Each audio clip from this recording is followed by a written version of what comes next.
everybody. This is Munson Steed, and welcome to Art and Culture, where we bring you some of the most premier individuals who are making a difference in the art perspective that we have, and to introduce us to our emotions inside our minds, where other creatives have left their mark on both history and art and culture.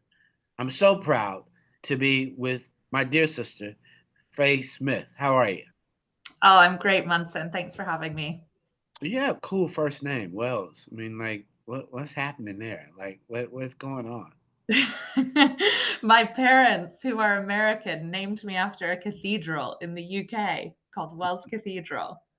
I was like, that's pretty cool. Like, she woke up, and then I love it because it's only like you got one vowel, four letters. It's just perfect. It's an unusual name. Yeah, I love it too. Now, what made you want to be an art curator, and why do you think it's important that we have beautiful people who are actually making their voices and interpretations of others' work organized? Yeah, I wanted to be a curator because I wanted to create extraordinary experiences, but lacked the skills to be an artist. And I think for a long time as a teenager, I felt close to artists, to musicians, to writers, to people who were making things and expressing what it means to be a breathing, feeling human and all the textures of what it is to be alive. And, there's the old adage of like, those who can't do, teach. And so I found myself learning about other artists' work and then wanting to be able to share that widely with audiences. And the beauty of being a curator is that we get to enter into the hearts and minds of these makers who are constantly digesting the world around them and transforming it, and often transforming it into things that can be beautiful and they can be challenging, but they express the whole range of human emotion. And I see it as my job to share that with others. There is a moment where art will have left London. There's this amazing show that was there. Noah Davis was obviously there. What's it like to walk through a show and see a show up on a wall that you've had the collection in your mind, and now you have people breathing through the energy that you place for them to experience? It's deeply moving, and it's deeply moving for an artist like Noah Davis, who believed so firmly that art is an uplifting force. He created these paintings that represent a whole range of everyday life where we see figures who are dancing and swimming and resting and being in their togetherness. And the biggest boon with this show is that people have been able to come out and understand that his paintings are this phenomenal instrument for feeling. So my experience as I go through the show is looking at Noah's work, having it speak to me, watching people be moved and witnessing that and feeling, so grateful that he as an artist existed and now that people are coming to pay their respects and appreciating his contribution. Well, you pause in spaces. I literally made the journey. I was in LA three times. And every time I made it to LA, I didn't go see the Alice Coltrane exhibit at the Hammer. Mm, And so finally, I said, I'm going to get on this last flight from Chicago, and I'm going to wake up near the Hammer, and I'm going to start my day meditating at Alice Coltrane.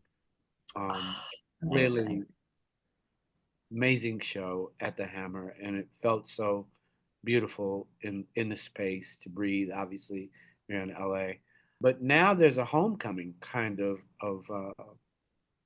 if you will, of Noah and the spirit of him traveling the water, Yeah.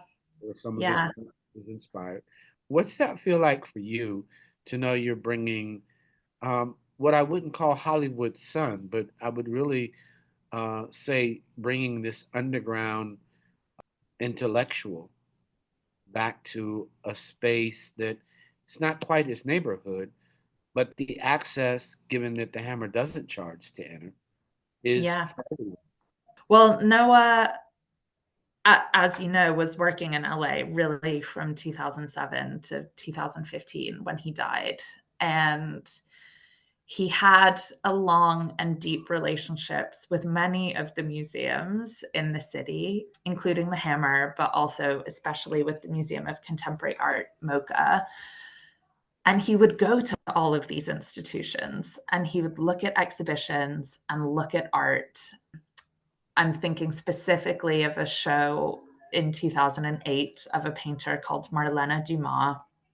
And he would get inspired, and that would propel him as an artist. And the city of Los Angeles is so evident in the work. It is often the backdrop to his paintings, and it provided this great kind of crucible of creativity for him. So for the paintings to come back and to be in the city, I think that fed him so much, feels really important because now it's a moment where the city also gets to witness him and gets to witness his contribution. And it's a place where I think Noah is deeply loved. That you may also know that he co-founded his own space, a place called the Underground Museum in Arlington Heights in 2012, that, like the Hammer, that doesn't charge admission. He wanted to have a place that was free and that was open to everyone, and where people might be able to experience a whole range of culture, being it art, music,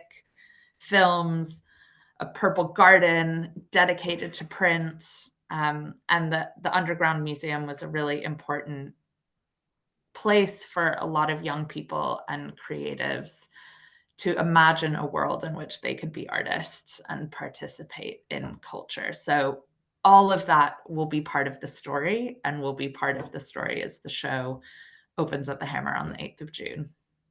It's beautiful that you say that, but it seems so important that a young curator like you is breathing life with your soul and having the opportunity. What do you want, if you would, as you've now going to make this space and curate this space, what do you want other young artists to go in there and not miss? Like, what's a not miss when you walk in there to see his stuff? I'm thinking of one painting in particular, which I want for you to imagine. It's called Painting for My Dad. It was made in 2011, and what it shows is a man standing on a series of rocks looking out into a dark black night sky where there are stars twinkling. And we see this figure from behind. He's wearing a red t-shirt, dad jeans, and he's holding a lantern, and he is alone in his solitude. And why this is a painting, I think, that cannot be missed is because it is an image that shows in some way or connects us to a humanity. And that in staring at this man on his own, looking out into an infinite beyond, we too become connected to him and to an infinite beyond. But it also is a work that demonstrates that Davis understood painting to be this phenomenal instrument for feeling, because it's a work that he made just before his own father, Kevin Davis, died. And so the figure we think is Kevin, and he's looking out into this starry night because that is where he is headed. And Davis paints the rocks so that they are thin and they are veiled and they hardly have any substance. And it's the black sky beyond that is full, and it is rich, and it is opaque. And so it's a piece where the image gives us emotion, but it's also the paint itself and how Noah handled the paint that makes us feel so deeply. And I look at that painting and I think about my own father, and I think about my love for him. I think about his eventual passing. I think about all the people who came before. And it is a heavy work, and it is so beautiful in its confrontation with love, that without grief, you can't have grief without love. So for anyone young, I hope it's one that, yeah, can connect them to others and to the people around them, and remember that it's often all about the love. I love that. But stirring because you have this moving moment and you have a artist that clearly did not see 40, and you have a group of young people who want to make their mark. If you could guide their hands and hold them as you walk them through the body of work, name three emotions that you want them to be sure that you think you and both Noah now are sharing, watching and walking through the work. I'm going to say lightness, delight, and I guess as a feeling, it's tenderness. Tenderness. I love that. Just on the note of tenderness, if and when people walk in there and they could imagine Noah standing next to them,